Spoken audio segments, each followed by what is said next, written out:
Hi guys, and welcome to my first movie analysis. Today, we'll be highlighting a bittersweet and underrated Australian film from 2011, Belinda Chaco's Lou. Without delay, sit back, relax, and enjoy the escape.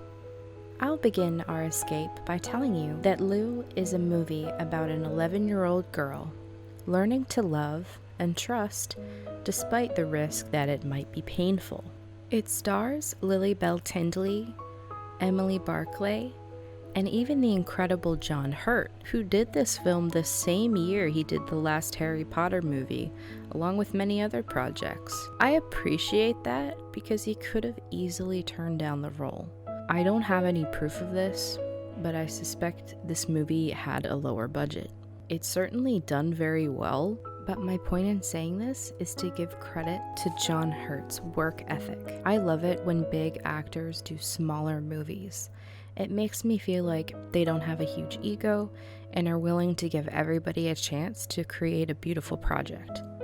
The movie also has this guy, Jay Ryan, who just so happens to play the adult Ben from the movie It. As soon as I saw It, I immediately recognized him, but had to look up his filmography to figure out where I had seen him before. So, to my credit, I'd like to point out that I had seen one of his movies before everyone was obsessed with him, in It. Now, I first saw Lou when I was about 16 and going through a John Hurt phase.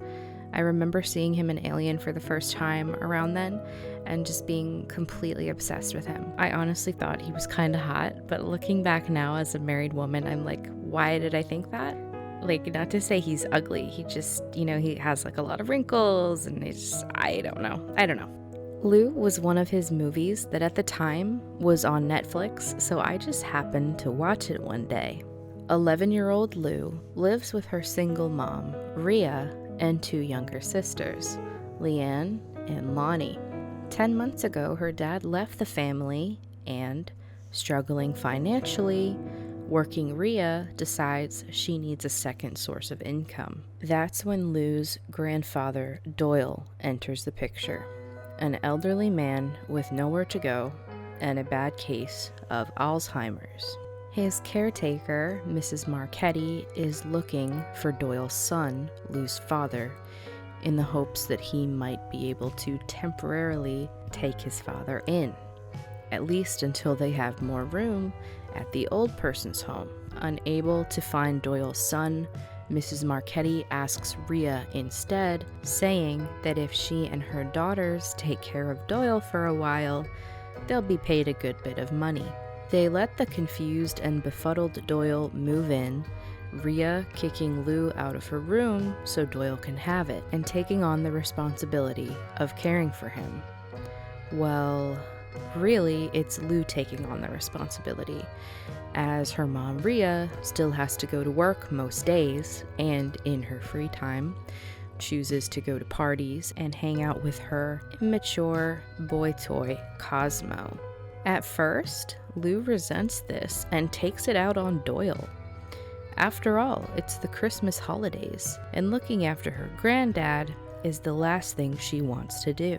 He almost can't do anything for himself. He runs all about the house when Rhea tells him to take a shower. He thinks the beaded curtain door thing in Lou's room is actually blocking him from leaving. He talks about random things that don't have anything to do with the conversation at hand. Once, he even spits his food out at the table and says it's the most disgusting thing he's ever eaten.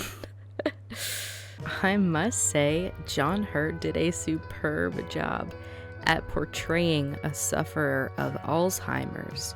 He's totally believable and has us really feeling for the guy. One day, Doyle gets confused about who Lou is. He forgets that she's his 11-year-old granddaughter and becomes convinced that she's his wife from years ago, Annie, before they were married and before she left him for another man.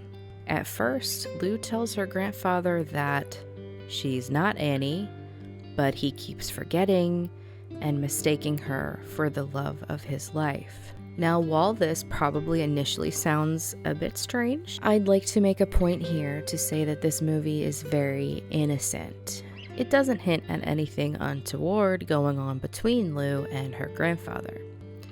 So no need to have your head in the gutter, as there's nothing like that going on here. That being said, Lou begins to enjoy the attention her grandfather is giving her. After her father abandoning her and her mother not showing much interest in having a relationship with her, Lou is starved for love. When Doyle actually gives her an engagement ring that presumably once belonged to the real Annie, she thinks it's pretty, so accepts it. She wants nothing romantically from Doyle, just the platonic affection and care he gives her. She begins to love him, trust him, and cherish their time together. Now, the whole engagement and ring is a game to Lou. She even says so later on. But when her sister Lonnie notices the ring and tells their mother, Rhea says to Lou that it is not a game and demands she take it off. She's been quietly observing the two together and doesn't always like what she sees. She especially didn't like the day that Doyle took all three of her daughters to the beach, when Rhea herself failed to do so even after promising to. If something like this happens again, she says, she will call Mrs. Marchetti and have Doyle taken back to the old person's home. Not wanting her grandfather to be taken away, Lou gives the ring back to Doyle and tells him they can't play the game anymore. The next day, when Lou's male friend, Blake, comes over to show her his new PSP, Doyle mistakes him for the man that his wife ran away with, quote, Fred effing Fletcher. He goes into a rage and begins choking the poor kid. Luckily, Lou and Rhea manage to get him off, but this is the final straw for Rhea, and she realizes her and her family are capable of caring for Doyle. She calls Mrs. Marchetti to arrange him being taken away. In a last-ditch effort to try to get away from her mother and be able to stay with Doyle, Lou convinces him to run away to Fiji with her, something they had talked about before. The only problem is, when they run off in the wee hours of the morning to take a bus to Brisbane, Doyle becomes confused and starts saying, "Are we going home by bus?" over and over. Lou tries to remind him to make him remember their plan to go away on an adventure, but it's no use. Doyle insists on going home, and when he gets up and begins running away, Lou chases him and he ends up falling on the pavement. At her wit's end and choosing to give up, Lou tells her grandfather she'll take him home. On the way there, Rhea and Mrs. Marchetti, who have been out searching for the runaways, find them.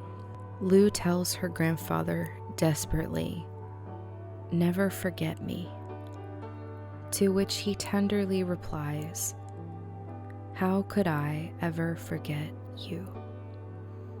Wow, I'd be lying if I said this didn't cause me to shed a tear the first time I watched it, because he has Alzheimer's. He forgets everything. See, I feel like that's the correlation that's being made here, the connection between his Alzheimer's and him saying, "How could I ever forget you?" It's just very sad and deep.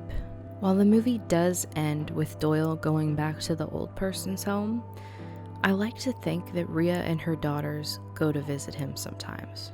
On a happier note, by the conclusion of the film, Lou and Rhea's strained relationship seems to now be on the mend, as we get a scene where Rhea takes her daughters to the beach, like she once promised, and Lou and her mother exchange a loving smile. At this point, Cosmo, Rhea's boyfriend, has broken up with her, and it looks like Rhea is beginning to realize Lou needs more of her time and attention. Our final shot of the film is of Lou smiling contentedly. So, that's Lou. I like the story and I think it's very sweet overall, if not a bit sad. We'll go over the lowlights first, aka things I didn't like, and then highlights, or the things I did like. I didn't like Rhea, but I don't think I'm supposed to. Up until the end of the film, Rhea is an unlikable character. The actress did a really good job though. Rhea is immature and self-focused. When she's around her boyfriend Cosmo, she basically acts like a teenager. And when Rhea becomes overwhelmed caring for Doyle, she forlornly tells her 11-year-old daughter, "I'm so sick of this. I'm only 27, you know?" No, she doesn't know. She's 11. The film had me feeling pretty bad for Lou. Sure, there are moments when Lou is rude and says mean things to Doyle, her mother, and Cosmo. And sure, at times it does seem like Lou is taking advantage of her grandfather's Alzheimer's. But Lou is also a child, navigating an unhealthy home life and dealing with her mother and 2 younger sisters. I can't really blame her for seeing Doyle's Alzheimer's as a game, because how well can she really understand it at her age? Especially with her mother being so absent and failing to really explain how Doyle needs to be cared for. When Lou and her grandfather form their connection, we see her begin to trust him in a way she hasn't trusted anyone since her father left her 10 months ago. So, anyway, I felt bad for Lou and didn't like her mom. Oh, another difficult scene to watch between the two was the scene in which Cosmo breaks up with Rhea. Lou watches the back half of the breakup from nearby, and, after Cosmo leaves, approaches her mother and tries to comfort her. Shockingly, Rhea pushes her away and says, "He's leaving because of you. They all leave because of you." Bad mom. Now onto the things I did like. An obvious highlight from this movie are Lou's 2 younger sisters, Lonnie and Leanne. They're absolutely freaking adorable and really steal the show. It's obvious that the 2 child actors and John Hurt were having a blast filming some of their funnier scenes together. I would have loved to have been a fly on the wall during the filming of those scenes to see John Hurt in action working with these actresses. Another highlight is the amazing Lilly Bell-Tindley. Funny story, the first time I watched this movie, I actually thought that Lou's actress didn't do a very good job. Probably because she has this expression on her face for a good bit of the film. But when I watched it again recently as an adult, I actually thought she did a really good job. See, in real life, a child like Lou wouldn't be super expressive, out there, or loud. In real life, a child like Lou would look a lot like, well, this. So because of that, my opinion now is that Lilly Bell-Tindley did a good job portraying this character. There's also a scene where she must cry at the end, and she had me tearing up with her. My final highlight for this analysis is, of course, John Hurt. I mean, come on, enough said, really. He's brilliant, he's believable. At this time, before his death, he was one of the best actors of all time, in my opinion. I mean, he's really just one of those actors whose performances are so hard to top. He's amazing, and I regret that I never got to work with him, as there was a time in my life when I dreamed of doing just that. Well, there you have it, my video analysis of the movie Lou. It's actually on the free streaming service Tubi right now if you want to watch it. You may have to fill in your email to access Tubi, but that should be about it. Seeing as there's nothing to lose and it's completely free, I would highly recommend watching it. And I think it's only like maybe an hour 30, hour 45 tops. So it's not like really you'd be wasting that much time if you don't like it. On a final note, This movie actually inspired me to write my own story about a girl who has to learn to trust a mentor, a John Hurt-like old guy who takes on the responsibility of teaching her how to use special mind powers. Well, the movie didn't cause me to write it. It just kind of inspired me, along with, many other things. It's a book now that I self-published on Amazon.